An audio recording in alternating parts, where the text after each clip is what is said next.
Avec le temps qui passe, je finis par être convaincu du fait que les gens aiment vraiment qu'on leur mente. Les gens n'aiment pas réellement savoir quelle est la vérité. Sur cette chaîne, j'ai décidé de faire de l'entrepreneuriat et de la faire de manière un peu différente en étant transparent. Transparent sur les réussites, mais surtout transparent sur les challenges. Et il se trouve que plus je monte les challenges qu'un entrepreneur rencontre, et plus j'ai des gens qui disent oui, mais franchement, si c'est tout ça qu'il faut faire, s'il y a tant de difficultés, alors c'est pas la peine d'aller investir en Afrique.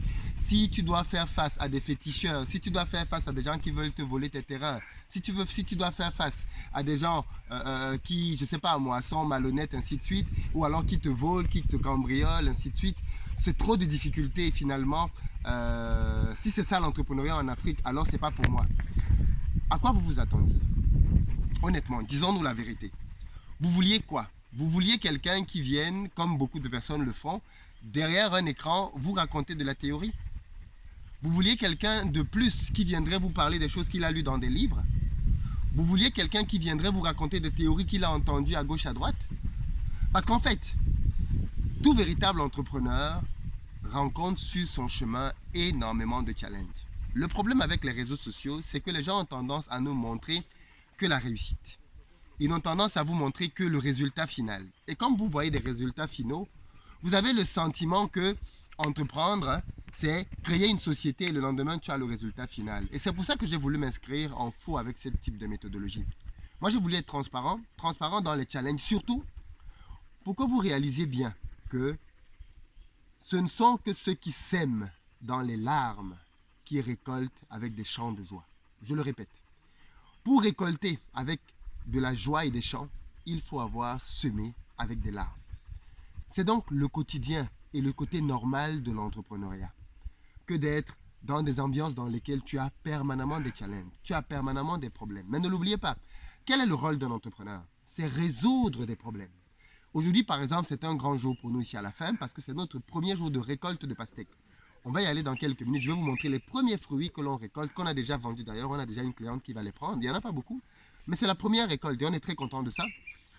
Mais avant d'aboutir à cette récolte de pastèques, vous avez vu comment on a travaillé ici d'arrache-pied. Je filmais dès le début comment est-ce qu'on a creusé les poquets, comment est-ce qu'on est allé étape par étape ici, semaine après semaine pour faire croître ces fruits-là. Je vous ai montré comment est-ce qu'on a eu des attaques parfois, parce que oui, vous allez voir les fruits maintenant, mais vous ne savez pas que avant d'avoir ces fruits-là, notre récolte a été attaquée à 3 reprises. Et on a dû à chaque fois pallier à ces attaques-là. Aujourd'hui, on a la récolte. On a un client qui a déjà accepté d'acheter notre première récolte. Mais comment on a fait pour pouvoir vendre avant même de récolter? Tout cela, ce sont des choses qui se font en backstage, que les gens ne vous montrent pas. Or, c'est ça la réalité de l'entrepreneur.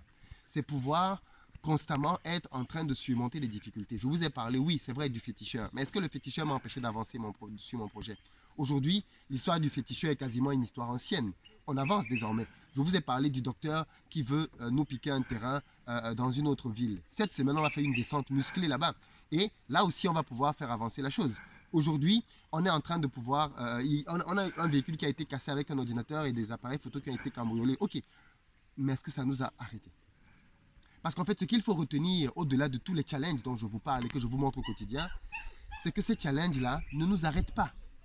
On continue d'avancer. On va aller vers la récolte parce que je tiens vraiment... Allez, debout, Sony. Je tiens vraiment à vous montrer que nous, on est dans une démarche ici de transparence. On est dans une démarche dans laquelle on veut réellement montrer le véritable côté des choses. Parce qu'entreprendre en Afrique, ça a des challenges différents d'entreprendre en Europe. Quand vous entreprenez ici en Afrique, avec 1000 euros, vous pouvez lancer quelque chose. Vous pouvez lancer quelque chose d'intéressant. Vous pouvez vous lancer dans l'agriculture, dans l'élevage de poulets ici avec 2000 euros, comme je le dis tout le temps. Avec 20 000 euros, 10 fois plus, vous ne pouvez pas lancer un élevage de poulets en Europe. Donc, l'Afrique a ses opportunités et a ses challenges inhérents simplement à sa condition. L'Europe a les siens, qui sont différents. Et d'ailleurs, ceux qui se plaignent en disant que l'Afrique est trop compliquée, est-ce que vous avez donc lancé vos entreprises en Europe et ça marche du tonnerre là-bas? Parce que si l'Europe est plus simple, lancez donc vos business en Europe et gagnez de l'argent là-bas. Et puis à ce moment-là, on comprendra que l'Afrique est un marché particulièrement difficile. Mais vous allez vous rendre compte que même les Européens, les Américains viennent pour entreprendre en Afrique, malgré tous ces challenges-là. C'est bien la preuve que le potentiel ici est énorme. Doucement, doucement, doucement, doucement. Assis, assis, assis. Tu as avalé quelque chose? Allez, Olivier, on va croquer tes fesses. Non. Donc du coup, fondamentalement, le message que je veux faire dans cette courte vidéo, c'est celui-là. Pour réussir, vous devez connaître de l'adversité et vous devez la surmonter. Vous devez pouvoir passer par là. Et c'est le chemin de ceux qui réussissent. Les pastèques que vous voyez là, tu peux les leur montrer. On a une quarantaine de fruits, à peu près 45 je crois. Les pastèques que vous voyez là, c'est le fruit de 3 mois de travail, mais 3 mois de challenge, avec des problèmes d'eau, avec des problèmes de semences qui parfois ne donnent pas bien, avec d'autres péripéties, avec des attaques de bêtes et autres, qu'il fallait à chaque fois constamment vaincre. Et aujourd'hui, quand on a la récolte, on est bien content. Mais la récolte est le fruit de travail, de stratégie. Et c'est ce qu'il faut bien comprendre dans la vie en réalité, c'est que il ne faut pas fuir la difficulté dans la vie. Quand vous avez des difficultés sur votre chemin, je l'ai déjà dit ici à plusieurs reprises, c'est bon signe, parce que c'est le bon chemin. Méfiez-vous des chemins faciles, méfiez-vous des voies toutes tracées, là où tout est ouvert, vous n'avez qu'à avancer et tout s'ouvre devant vous. Ça, ce ne sont pas les bonnes voies.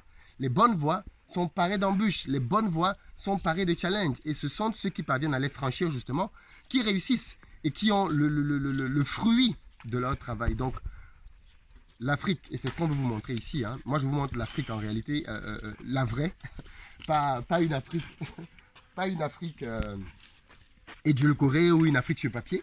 Donc je vous montre la véritable Afrique ici, parce qu'il faudrait que vous sachiez à quoi vous attendre. Mais une fois que donc vous avez surmonté ces obstacles, là derrière il n'y a plus que les résultats, il n'y a plus que les fruits et il n'y a plus que la joie. Et croyez-moi, les challenges que l'on passe ne valent pas grand-chose par rapport aux récoltes et aux fruits que l'on a derrière. Parce que le potentiel qu'il y a ici est tellement énorme. Et quand tu regardes le potentiel et tu vois les obstacles, tu rigoles. Parce que les obstacles ne valent pas grand-chose par rapport au potentiel de ce qu'on peut faire. Donc, ne comprenez pas ces vidéos comme un moyen de décourager. Pas du tout, que ça ne vous décourage pas. C'est la réalité. Vous allez l'affronter. Vous allez avoir peut-être des challenges un peu différents d'un pays à un autre. Je suis d'accord, ce n'est pas tout le temps la même chose partout. Mais fondamentalement, il faudrait que vous soyez armés et parés au fait que c'est le chemin de ceux qui veulent réussir. Fondamentalement, et c'était le message de cette petite vidéo. Donc ne vous laissez pas abattre, considérez vraiment que c'est par là qu'il faut passer. La deuxième récolte sera beaucoup plus abondante, on aura des centaines de fruits. La troisième, ce sera la dernière. Donc ceux et celles qui veulent aussi des pastèques avec nous, n'hésitez pas à vous signaler. On pourra vous les mettre à disposition. Nos fruits sont très sucrés, on a vraiment travaillé à ça, c'est vraiment un gros challenge ici. Vous pouvez d'ailleurs voir l'ingénieur là-bas en train de se battre avec une pastèque. C'est vous dire à quel point les récoltes sont bonnes ici. Donc voilà, on n'est qu'au début de l'aventure. Il y a encore beaucoup de choses à faire, beaucoup de populations à nourrir ici. Et c'est aussi une invitation pour vous dire de venir. Hein. Venez parce qu'il y a de la place pour tout le monde sur le continent. Ne vous contentez pas de rester de l'autre côté. Venez. À très bientôt.